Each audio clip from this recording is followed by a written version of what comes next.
Hey guys, welcome back to Auto Repair guys. Thank you guys for watching and subscribing to the channel. Today will be super helpful video guys if you have a Hyundai Sonata and you guys have engine light on and code any of the following codes. I'm talking about code P0010, P0011, P0012 or P0013. Any of those four codes, we will explain what causes that and how to fix it.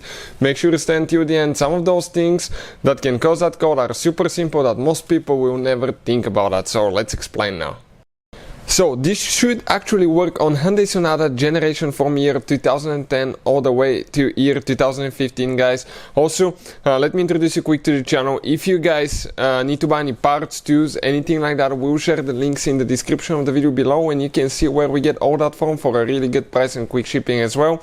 Another thing, every single car we get at the garage, we try to make at least 200 to 300 free repair videos, and specifically guys on this Hyundai Sonata we'll have more than 300 videos, mechanical videos that will be uploaded on the channel you're watching right now, and we'll have more than 200 electrical videos about diagnostics, fixing electrical components, and that will be posted on our second channel, Electrical Car Repair Live. Check it out guys. Everything will be shared so we can guys save you as much money as we can. All we need in return, please subscribe to the channel and like the video. Specifically guys, 2013 Hyundai Sonata, that we'll be working on. We have the engine cover, right here on that engine. So what we're going to do, we'll actually go ahead, and pull the engine cover out. It has 4 rubber bushings, you can see on the bottom side, and those rubber bushings usually attach to these posts right here. Now this is your engine. We need to explain a few things before we start guys. We need to find out where the intake camshaft is located and where the exhaust camshaft is located. Looking at your engine, this is the intake guys. On the back side, this is the exhaust. So the intake camshaft is on this side, the exhaust camshaft is on this side. The codes that you have guys most likely are related to the variable timing related to camshaft on the intake side. So looking at it guys, the variable timing is controlled by the VVT solenoid, variable timing solenoid. It's that solenoid right here. We have everything pre-loosened so we can pull it out. If you want to see how to replace it, we have a special video on the channel that explains how to do that. But you grab the solenoid, and this is your variable timing solenoid guys.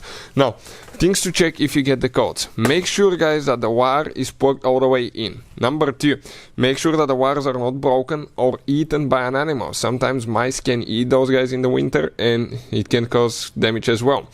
Another thing, if you have leaks from that seal or from the valve cover, that oil can get in the connector and it can mess up with the signal, and as a result you may get that code as well. Now what else can cause these codes? Let's explain now. It could be guys malfunctioning solenoid, and if you need to replace it, we have a special video on the channel that explains how to do that. But in many cases it will not be a bad solenoid, it could be just a dirty solenoid. If you haven't changed your oil on time, if you're late on oil changes, or you use cheap oil or not the correct oil type for your vehicle, you can get that code as well, any of those codes guys. So what I recommend, do an oil change first, then go ahead, remove that solenoid, test it, clean it. We will have a special video on the channel how to test and clean variable timing solenoid on Hyundai Sonata. And if everything checks out fine, what I would recommend to do also an engine oil flush. There is a special additive you put, it cleans everything on the inside, so that way you can actually guys fix that problem pretty easily, because if you have a code relating to that solenoid, it could be actually oil passage that is actually contaminated on the sprocket gear that's on the camshaft, and by doing an engine oil flush you have a great chance fixing that. But in many cases it will be dirty or bad solenoid, this one here. And as I said, we'll have a video that explains how to test it and how to clean it as well. If you need to buy a new one, we'll put the link in the description of the video below where you can get one from. Thank you for watching and see you guys next time.